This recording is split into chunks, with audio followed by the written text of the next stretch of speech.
It's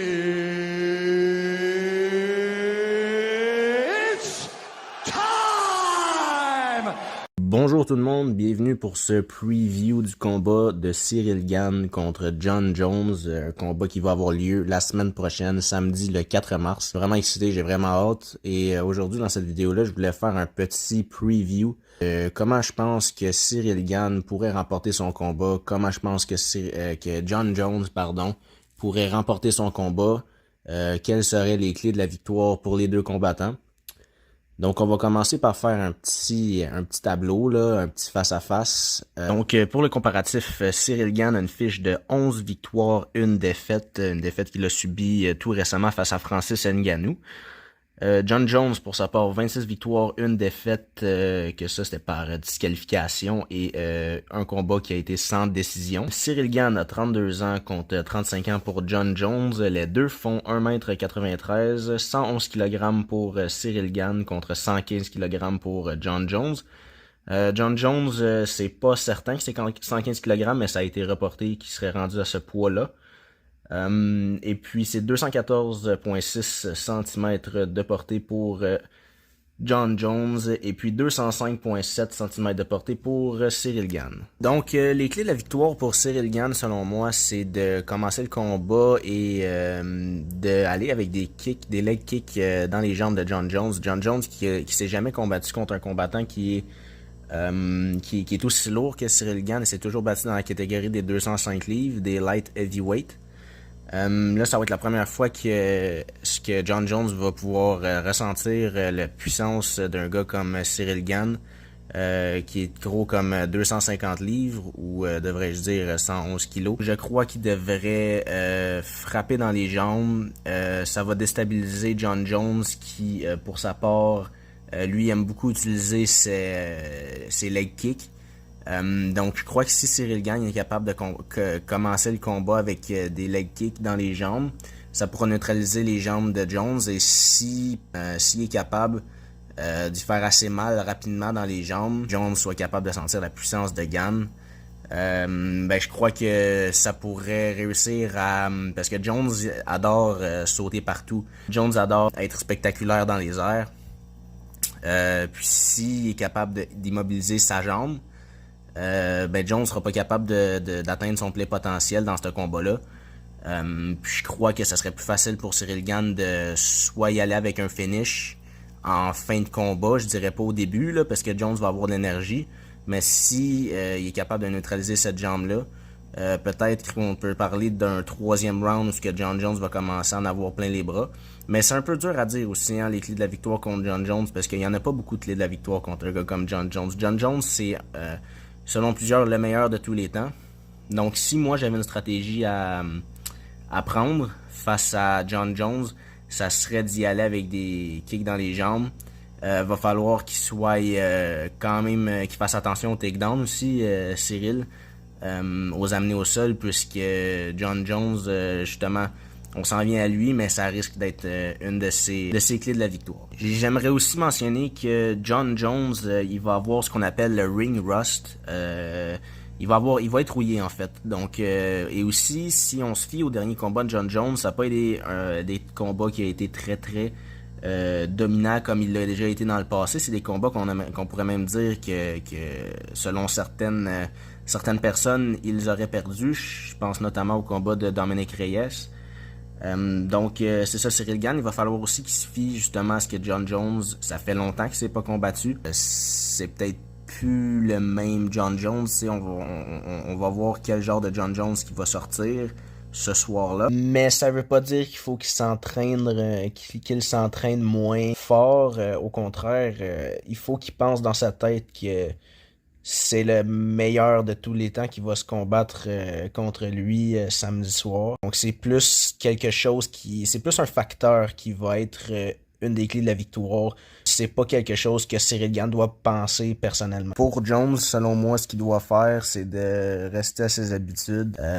Puis je pense que si il est capable d'amener Ciryl Gane au sol, selon moi, Jon, c'est quelqu'un c'est un combattant qui est très complet. Il est capable vraiment de faire du wrestling comme il est capable de faire du striking. C'est un gars qui excelle dans tous les aspects du sport de combat, qui est les arts martiaux mixtes. Et puis, je crois que si Jon Jones il est capable d'amener Cyril à terre, il peut rester par-dessus Cyril pendant quelques temps sans que Cyril soit capable de se relever. Donc, c'est sûr que, écoutez, si on est Jon Jones, à son retour, peut-être qu'il aurait envie d'aller laisser aller les jambes un peu, les mains, donner des coups, frapper pour enlever la rouille. Mais si il voit assez vite que Cyril Gane est sérieux dans son approche, qu'il l'est aussi, là, Cyril Gane, je ne mets pas en doute qu'il est sérieux. Mais s'il voit que Cyril Gane peut être rapidement un problème, je crois que d'aller au sol pour Jon Jones, il sera capable de faire du dommage aussi, parce que si on se souvient avec Francis Ngannou, c'est pas un lutteur, là. C'est vraiment pas sa force. On connaît Ngannou pour ses points. Et puis Cyril Gane a été quand même assez dominé par Ngannou au sol. Donc Jon Jones étant un très très bon lutteur, j'aurais peur là, pour Cyril Gane si Jon Jones arrive à le mettre à terre en début de round. Parce qu'on sait qu'il pourrait rester par-dessus tout le long du round et gagner des rounds comme ça, gagner des minutes. Donc, selon moi, ça serait le plan de match, le point numéro 1 pour Jon Jones. Sinon, comme deuxième point, j'aurais comme d'habitude, parce que c'est toujours comme ça pour les combats à Jon Jones, là, il risque peut-être d'être désavantagé au niveau du poids, peut-être pas. Mais un des aspects que Jon Jones a l'avantage sur tout le monde, c'est sa portée. Jon Jones a, je l'ai dit plus tôt, c'est 215 cm. Ici au Québec, on dirait 84 pouces de portée, ce qui est gigantesque. Honnêtement, c'est vraiment un cadeau du ciel pour un combattant d'avoir une aussi grande portée que Jon Jones. Donc, ça serait en fait d'utiliser sa portée. Il y a aussi des longues jambes. On n'a pas les détails vraiment sur combien ces jambes mesurent, mais c'est aussi un atout si tu as des longues jambes. Donc, comme je disais, pour Cyril Gane, ça serait peut-être d'y aller avec des kicks dans les jambes pour essayer de justement d'immobiliser la jambe de Jon Jones. C'est un peu ce que je voulais, c'est le mot que je cherchais, immobiliser la jambe de Jon Jones pour lui enlever ses armes un peu. Mais sinon, pour Jon Jones, j'irai avec des kicks aussi. J'irai avec des kicks, pas juste des leg kicks comme Gane, mais juste des kicks. Parce que dans les heavyweights, il n'y a pas beaucoup de gens qui sont capables de lever les jambes comme Cyril Gane ou maintenant Jon Jones. On s'entend. Les heavyweights, c'est souvent une catégorie de points. Et non de jambes. Maintenant, ça s'en vient de plus en plus d'une catégorie qui est capable de bouger. Une catégorie que c'est des gros gaillards qui sont capables de bouger leur corps, point, mais surtout les jambes aussi. Puis Cyril Gane, c'est un des combattants qui est de cette nouvelle génération-là. Puis là, il y a Jon Jones qui amène cette nouvelle arme à cette division-là.